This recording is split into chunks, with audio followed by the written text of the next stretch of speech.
Semoga kalian dalam keadaan sehat dan baik. Anak-anakku, sebelum pembelajaran dimulai, kalian harus berdoa terlebih dahulu. Nah, supaya apa? Supaya sama Allah selalu dimudahkan dalam memahami materi pelajarannya. Anak-anakku, kalian tetap semangat, tetap tersenyum.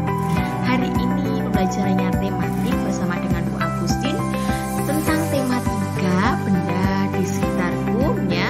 Subtema 2, wujud benda, pembelajaran yang pertama. Simak baik-baik ya. Nah, wujud benda. Setiap benda pasti memiliki wujud. Wujud benda ada 3, yaitu padat, cair, dan gas. Tas, buku, dan pensil berwujud padat. Minyak dan air berwujud cair. Nah, gas hidrogen dalam balon berwujud gas. Nah, gas hidrogen itu gas yang ada di dalam balon. Pasti kalian sering memainkan balonnya. Nah, dapatkah kamu menyebutkan contoh lainnya? Pasti kalian dapat. Di rumah kalian pasti banyak wujud benda yang berwujud padat, cair, gas. Nah, ini dibagakan ya, di mapping itu dibentuk seperti ini anak-anak. Nah, supaya mudah dipahaminya ya. Dibagan, wujud benda terbagi menjadi 3, yaitu padat, cair, dan gas. Nah, di dapur itu pasti banyak wujud benda. Nah, seperti yang dilakukan Dayu melihat benda-benda yang digunakan ibunya untuk memasak. Nah, di rumah kalian pasti ada ya. Banyak pula bahan-bahan untuk yang dimasak seperti bawang, cabai, minyak goreng, dan kecap. Nah, dan lain sebagainya. Nah, sekarang kita mengenal benda padat dulu anak-anak. Benda padat itu adalah benda yang memiliki bentuk tetap dimanapun diletakkan. Contohnya, nah, letakkan pensilmu pada sebuah wadah tempat pensil. Nah, dilepak itu ya. Coba kalian lakukan, kalian praktekkan. Coba pensilmu letakkan di lepak kalian. Nah, pensil dimasukkan ke dalam tempat pensil. Di dalam lepak itu bentuknya tidak berubah mengikuti bentuk tempat pensil kan? Tidak ya, bentuknya tidak berubah, tidak mengikuti bentuk tempat pensil. Nah, ini contohnya. Nah, itulah salah satu sifat benda padat, yaitu bentuknya tidak dipengaruhi oleh wadah yang ditempatinya. Nah, contoh benda padat itu seperti pensil, kayu, dan kertas. Sekarang benda cair anak-anak. Kita mengenal benda cair. Nah, bagaimana bentuk air dalam gelas? Gimana anak ini? Kalian amati gambar ini? Atau kalian bisa mempraktekkan? Nah, dengan menuangkan air ke dalam gelas. Bagaimana bentuk air dalam gelas? Nah, apakah menyerupai bentuk gelas anak-anak air ini? Iya ya, bentuknya seperti gelas juga ya. Apakah permukaannya selalu datar? Apakah datar anak-anak? Lalu bagaimana jika air dalam gelas tumpah? Kalau airnya kalian tumpah ya, masihkah bentuk air menyerupai gelas anak-anak? Masih apa tidak ya anak-anak? Nah, saat berada di dalam gelas ya, bentuk air menyerupai gelas. Permukaan air di dalam gelas selalu datar. Setelah tumpah, bentuk air tidak menyerupai gelas lagi ya. Coba kalian praktekkan, kalian lakukan ya, kalian coba. Setelah air dimasukkan ke dalam gelas, bentuknya seperti gelas. Kalau lalu airnya kalian tumpahkan, apakah air yang tumpah itu bentuknya seperti gelas? Tidak kan? Nah, oleh karena itu dapat disimpulkan bahwa benda cair itu memiliki bentuk sesuai dengan wadah yang ditempatinya dan permukaannya selalu datar, mengalir dari tempat tinggi ke tempat rendah. Maksudnya bagaimana Pak Agustin? Nah, coba kalian praktek tadi, air ya kalian masukkan ke dalam gelas lalu kalian tumpahkan ya. Itu pasti mengalir dari tempat tinggi, dari tinggi ke rendah. Tidak mungkin rendah ke tinggi, tidak bisa mengalir ya. Nah, bentuknya benda cair itu seperti contohnya air, minyak goreng, minyak tanah, dan lain sebagainya. Nah, kalian sudah mengenal benda padat, wujud benda padat, benda cair. Nah, ini sekarang benda gas. Kita mengenal benda gas ya anak-anak kalian. Nah, pernahkah kamu melakukan kegiatan seperti pada gambar ini? Kalian pernah? Pasti pernah. Kalian meniup balon atau kalian setelah selesai minum es itu ada kantong plastik, kalian tiup-tiup. Nah, saat meniup balon itu berarti kita masukkan udara ke dalam benda-benda tersebut. Nah, kalau kalian meniup balon, nah itu pasti memasukkan udara di dalam benda tersebut. Kalau kalian meniup kantong plastik, nah setelah selesai minum es, pasti kalian biasanya ditiup-tiup. Nah, plastiknya itu kalian memasukkan udara di dalamnya benda tersebut. Nah, balon setelah ditiup, udara menempati balon sesuai dengan bentuk balon. Nah, sebelumnya balonnya kan kempes anak-anak. Setelah kalian tiup, ya, kalian tiup, nah udaranya itu menempati balon sesuai dengan bentuk balon, ya kan? Nah, itulah salah satu sifat benda gas, yaitu bentuknya berubah-ubah mengikuti wadahnya. Nah, contohnya udara, ya, contohnya benda gas itu udara. Udara itu tidak dapat dilihat, kalian tidak bisa melihatnya, tetapi dapat dirasakan.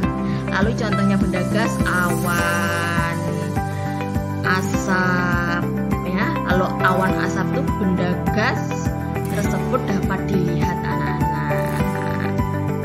Kalian menjadi paham ya? Nah, hari ini pada hari Minggu ini Edo dibonceng ayahnya ke rumah nenek. Edo dibonceng ayah dengan motor. Nah, motor itu masuk benda apa anak? Wujudnya gas, padat atau cair ya? Ayo. Nah, sekarang ini Edo menggunakan alat transportasi motor menuju ke rumah neneknya. Perhatikan dinah jarak ke rumah neneknya. Nah, ini rumah Edo posisinya di sini anak-anak. Lalu rumah neneknya ini. Nah, kebun binatangnya ini. Nah, rumah Edo sampai ke rumah nenek itu 5 km lebih 300 meter. Ya. Kalau rumah Edo ke kebun binatang 1523 meter. Nah, yuk kita kemarin pembelajaran sebelumnya sudah mengenal meter ke sentimeter. Kalian masih ingat tangga satuan yang sudah Bu Agustin jelaskan pembelajaran sebelumnya? Ayo kalian ingat-ingat lagi. Nah, jarak rumah Edo ke rumah nenek itu 5 km lebih 300 meter ya tadi di dalam dina tadi. Jarak ini dapat ditulis 5 km lebih. Nah, 5 km 300 meter itu lebih 5 km lebih 300 meter. Jarak dari rumah Edo ke kebun binatang tadi berapa? 1523 meter. Nah, satuan kilometer disimbolkan dengan km. Kalau sentimeter cm ya kemarin, kalau kilometer km, dan meter m ya tetap. Nah, adalah satuan untuk menyatakan jarak. Jadi kalau panjang kemarin satuannya apa anak? Masih ingat? Sentimeter, meter. Kalau jarak ya, satuan untuk menyatakan jarak itu kilometer dan meter. Ingat ya. Kalau satuan kilometer, km dan meter adalah satuan untuk menyatakan jarak. Nah, di sini ya Bu Agustin ulangi ini untuk tangganya. Tangganya masih ingat? Kilometer, kh, detik. Caranya untuk menghafalkan ya, mengingat kh, detik, dcm. Kilometer, hektometer, dekameter, t-nya meter, desimeter, sentimeter, milimeter. Nah, jadi dapat disimpulkan kemarin sudah dijelaskan Bu Agustin kalau naik ya. Kalau naik bagaimana? Nah, kalau turun bagaimana? Nah, masih ingat? Nah, kalau turun dikali, kalau naik dibagi atau komanya digeser. Kalau turun digeser ke kanan, nolnya ditambah seperti itu ya, masih ingat ya. Nah, jadi dapat disimpulkan bahwa 1 km itu 1000 meter. Kok bisa 1 kilometer posisinya tangga atas sendiri ya anak. Lalu meter, jadi turun berapa? 1, 2, 3. Turun 3 tangga, 1, 2, 3, turun 3 tangga. Jadi kalau turun apa? Dikali. Kalau dikali berarti nolnya ya geser ke kanan ya, kayak ini kilometer ke meter, geser ke kanan Kalau turunnya 3 kali nolnya berarti ditambah 3 jadi 1000 meter ya. Ayo kita lagi 1 km posisinya tangga atas sendiri ke desimeter, posisinya sini. Turun berapa tangga? 1, 2, 3, 4. Berarti geser ke kanan, nolnya tambah 4, 1, 2, 3, 4 jadi 10.000 desimeter. Mudah kan? Kalau 1 km ke senti, nah gini tangganya kilometer di atas, ke sentinya sini.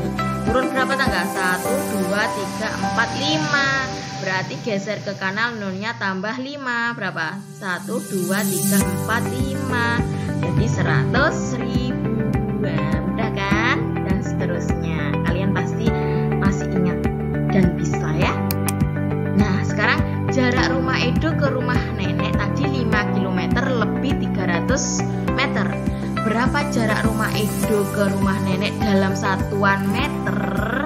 Jadi kita merubah ke meter ya Nana. Tadi kan 5 km ditambah 300 meter. Nah ingat, kilometer tangganya di atas sendiri, jadikan meter, turun 3 tangga. Jadi nolnya tambah 3, 1, 2, 3 jadi 5.000 meter. Kalau 300-nya ini tetap satuannya sama kan, jadikan meter, meter tetap. Nah jadi 5.000 meter ditambah 300 meter jadi 5.300 meter. Jaraknya rumah Edo ke rumah nenek 5.300 meter. Nah mudah kan? Nah, jarak yang harus ditempuh Edo dari rumah ke kebun binatang 1.523 meter. Berapa jarak rumah Edo ke kebun binatang dalam satuan kilometer? Nah dan meter. Nah jadi ini 1.523 berarti 1.000 meter ditambah 523 meter. 1.000 meter kalau jadikan kilo berarti naik 3 tangga, nolnya geser ke kiri hilang jadi 1 kilometer, lebihnya 523 meter. Mudah kan? Nah untuk tugasnya simak baik-baik ya. Untuk tugasnya, amatilah di lingkungan rumahmu. Kamu tentu dapat menemukan benda padat, cair, dan gas. Tulislah benda-benda tersebut dalam kotak berikut. Kalian buat kolom ya, kotak seperti ini, ada benda padat, benda cair, benda gas. Kalian amati di lingkungan kalian, di lingkungan rumahmu, di dapur, di rumah, pokoknya sekitar rumah kalian pasti ada. Mana benda padatnya apa yang kalian temui? Oh pensil misalkan. Benda cairnya minyak goreng. Ya, benda gasnya apa yang kalian temui? Yang kalian temui saja ya anak-anak, itu tugasnya.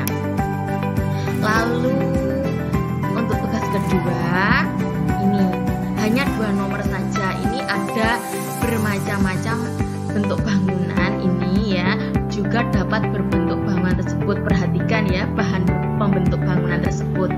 Jarak antar bangunan, misalkan tentukan jarak dalam satuan meter.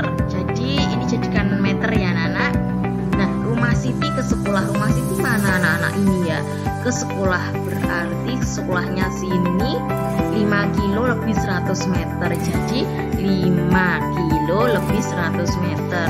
Kalau dijadikan meter, 5.000 ditambah 100 berarti 5.100 meter. Nah rumah Udin ke kantor pos. Ayo rumah Udin ke kantor pos. Berapa rumah Udin ke kantor pos? Rumah Udin sini, kantor pos sini 2 km lebih 850 meter.